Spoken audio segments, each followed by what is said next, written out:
स्वागत है आपका एक्सप्रेस एमपीसीजी में और मैं हूं आपके साथ साक्षी। आइए करते हैं इस वक्त की बड़ी खबरों की शुरुआत। पूर्व मुख्यमंत्री रमन सिंह ने केंद्र द्वारा धान और मिलेट्स पर एमएसपी बढ़ाए जाने पर पीएम नरेंद्र मोदी को बधाई दी और आभार व्यक्त किया और कहा कि यह किसान के सशक्तिकरण की तरफ एक बड़ा कदम है। केंद्र सरकार कस्टम मिलिंग का प्रतिवर्ष 23,000 करोड़ प्रदेश को देगी। इस मामले में कांग्रेस अपनी सरकार और हमारी सरकार से तुलना करे, स्थिति स्पष्ट हो जाएगी। कांग्रेस पर निशाना साधते हुए कहा गया कि इस देश में एक ही परिवार की राजनीति देखने को मिली है। 140 करोड़ में अब एक भी ऐसा नहीं मिला है जो नेतृत्व करे। पटवारियों के आंदोलन को लेकर कहा कि एस्मा लगा दिया गया है, दमन की राजनीति चल रही है, चर्चा तो करनी चाहिए, डर और भय का माहौल बना है, दमन का काम चल रहा है, बात तो करना ही चाहिए। कम से कम कोई सचिव स्तर का अधिकारी अभी तक उनसे बात करने नहीं गया। रिपोर्ट कार्ड मुख्यमंत्री का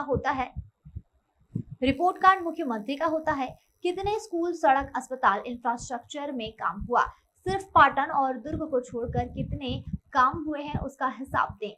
मुख्यमंत्री शैलजा को मुख्यमंत्री की समीक्षा करनी चाहिए। सीएम रमन सिंह ने कांग्रेस सरकार से पूछा, पूरे राम वन गमन पथ का हिसाब तो बताएं। सिर्फ विज्ञापन छपवाने के अलावा राज्य शासन के बजट से कुछ भी खर्च नहीं किया गया है।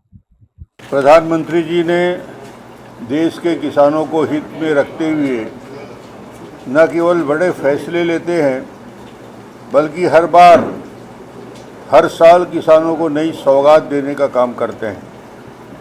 केंद्र सरकार द्वारा धान, मिलेट्स और अन्य कृषि उत्पादों पर समर्थन मूल्य बढ़ाने का जो काम किया है, मैं पूरे छत्तीसगढ़ की ओर से, देशवासियों की ओर से मोदी जी के इस निर्णय के लिए बहुत बहुत उनको बधाई देता हूं। और जो वृद्धि हुई है वो आज धान का समर्थन मूल्य 2,183 रुपया हो गया है, 2,183 रुपया। और आप देखेंगे बढ़ते हुए हर वर्ष कैसे समर्थन मूल्य में वृद्धि की गई।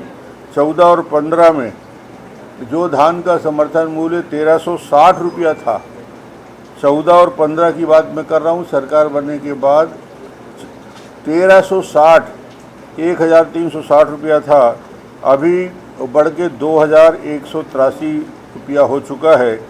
इसी के साथ साथ उड़द दाल के एमएसपी में 350 रुपया बढ़ा के 6,950 रुपया प्रति क्विंटल, मक्के के एमएसपी में 128 रुपया की वृद्धि, मूंग में सर्वाधिक एमएसपी 803 रुपये प्रति क्विंटल बढ़ा है, मूंग का एमएसपी 8,558 रुपया हो गया है।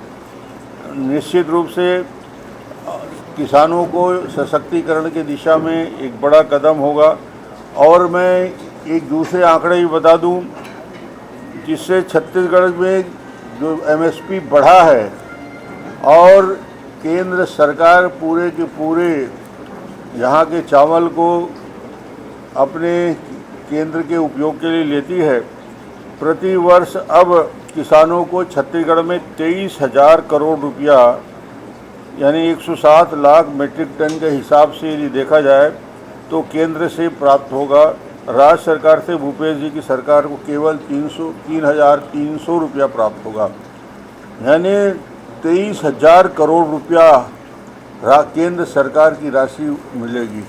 ये अपने आप में बहुत बड़ी राशि है जो मिनिमम सपोर्ट प्राइस के समर्थन में दिया जाता है। ये कांग्रेसियों का कहना है तो ऊँट के मुंह में जीरे के समान है। सीएम कह रहे हैं कि कम से कम 300 बढ़ना था या स्वामीनाथन कमेटी की रिपोर्ट के मुताबिक बढ़ना था, ये तो नाकाफी है। कांग्रेस की जब सरकार 10 साल थी तब तो वो भूल गए थे कि मिनिमम सपोर्ट प्राइस में वृद्धि भी होती है।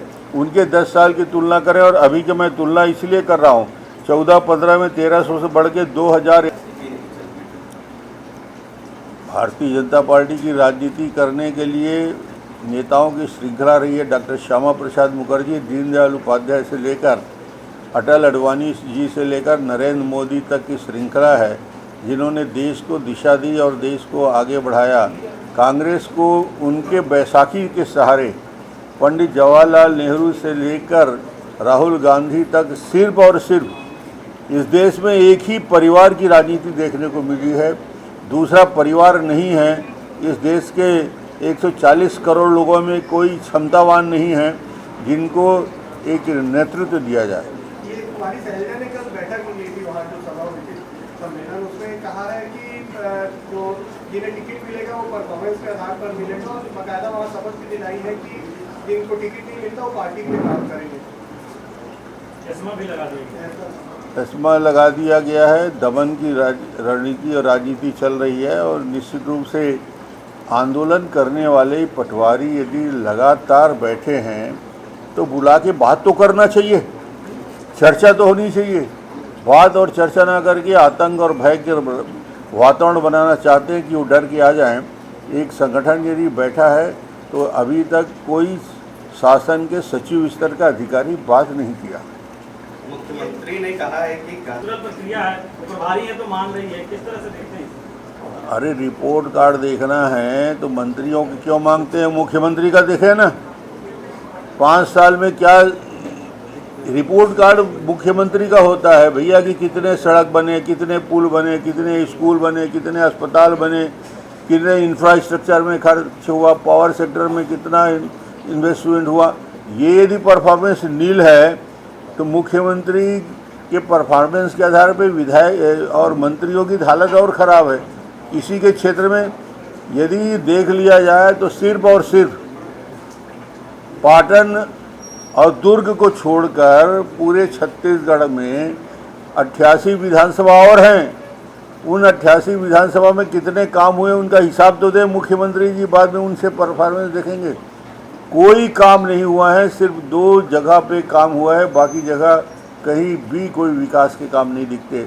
इसलिए समीक्षा यदि करनी चाहिए शैलजा जी को तो मुख्यमंत्री के और विकास कामों की करनी चाहिए। भाजपा भक्ति सम्मान यात्रा निकाली है जिसको लेकर रमन सिंह ने कहा है कि अब भूपेश बघेल ने कहा है कि अब उनको पुरखों की याद आ रही है। रमन सिंह ने जिन्हें मोबाइल बांटा है उन्हें ढूंढने निकलना चाहिए। यात्रा जब निकाली जाती है तो यात्रा में छत्तीसगढ़ के लिए एक जिनकी भूमिका रही है, वो चाहे धार्मिक क्षेत्र हो, राजनीतिक क्षेत्र हो, सामाजिक क्षेत्र हो, उनके सम्मान में समाज यात्रा निकाली। अनुसूचित जाति जनजाति अपने उन विकास पुरुषों को नाम को सामने रखकर विकास यात्रा निकाल रही है।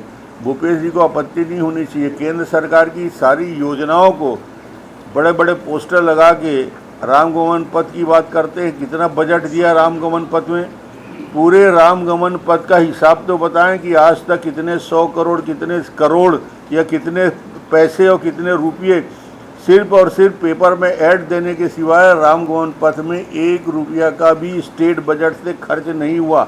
ये सारे खर्च जो गवर्नमेंट ऑफ इंडिया से पैसा देती है उस पर हो रहा है। इस बीच सीएम ये भी कह रहे हैं कि ईडी के लोग यहाँ अब रह गए हैं, अब स्थायी रूप से उनके बच्चों के एडमिशन हो गए हैं स्कूलों में, अब आईटी वाले भी किराए पे घर ढूंढ रहे हैं। सीएम को रात को सोते और दिन को जगते एक ही चीज़ दिखता है, ईडी कहाँ तक पहुँचा और कहाँ और आने वाला है।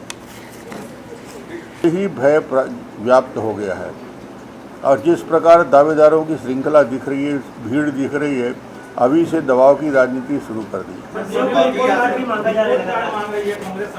से हर बार एक बात कहते हैं कि भारतीय जनता पार्टी के पास इस बार कोई चेहरा नहीं है, किसके चेहरे पर चुनाव लड़ेगा? भारतीय जनता पार्टी के पास चेहरे और काम की कमी नहीं है।